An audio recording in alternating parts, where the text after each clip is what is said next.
Well, it's a sad day to see that with California, we'll have to see what happens in the Senate, but the bill, nicknamed the Stop Nick Shirley Act, AB 2624, passed the Assembly last week, and it was championed by a member of the Assembly who's married to the Attorney General of California. And what's especially troubling about this legislation is that it effectively seems that she wants to protect Mia Bonta, the assembly member who championed this. It seems that she wants to protect individuals who are committing fraud. It's one thing if she focused strictly on a piece of legislation saying, no, you cannot call for harm to individuals, fine. We could all agree on that. You should not physically harm an individual for committing fraud. Instead, let the proper authorities take care of this, arrest them, and try to seize back as many funds as they can to give back to taxpayers and actual businesses that are actually operating in these sectors to provide these services. Give this money to other hospices. But the troubling thing is, Nick Shirley clearly isn't making this fraud up because hospice fraud in the state of California was also reported on by CBS News. And what they found was disturbing. They confirmed 89 hospices were operating in a single building in LA. 89. But the property owner himself, he was convinced that only 12 were operating. And he's the one who's in charge of giving the contracts to individuals leasing office space. And he made it clear that there's even a clause in their contracts that individuals who desire to lease office space with him have to be engaging in legitimate businesses. To give credit to him, we can't blame this property owner. But at the same time, California, enough's enough. Pass legislation that makes it more challenging to commit fraud. Because yes, while funding for hospices comes from the federal government, it's the states themselves who must certify who could open a hospice, who's allowed to operate a hospice, and investigate when there's fraud. And it was found by CBS News that over 42% of hospices in LA County were committing fraud.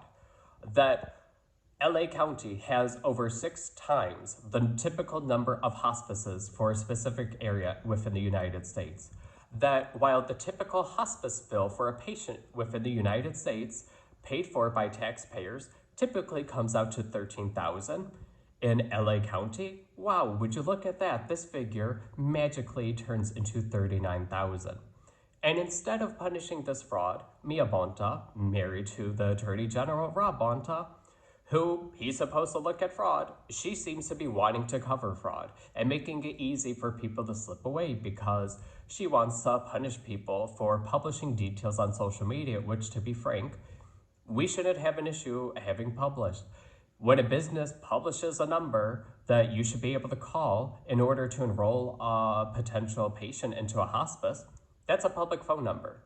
Okay, it's one thing to say, no, for example, no, you cannot publish private cell phone numbers for those who work in the hospice industry or any other industry because this legislation focuses more on immigration services. But looking within California, there's a lot of fraud, and it seems that the Assembly of California wants to protect those who are participating in the fraud, even though CBS News confirmed themselves that when they investigated this fraud in this report published March 10th, check it out for yourself, they try to call multiple of these hospices. Oh, look at that. The number's not in service, or they can never get anyone to pick up the phone. Well, if you're not picking up the phone, how are you getting actual patients in your hospices? And that's the concerning thing because CBS then tried to visit some of these hospices, and sure enough, some of them looked essentially abandoned where mail was piling up.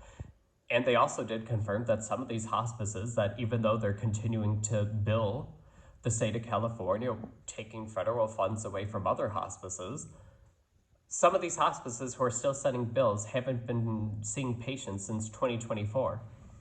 And some of these hospices had employees working all amongst them. For example, there was a director who allegedly was working at 45 different hospices, even though it's confirmed that a hospice director can only put in about 20 to 40 hours per role. So obviously you cannot work at 45 different hospices as the director.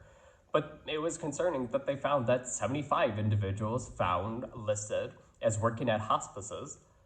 75 workers allegedly work at 5 or more hospices.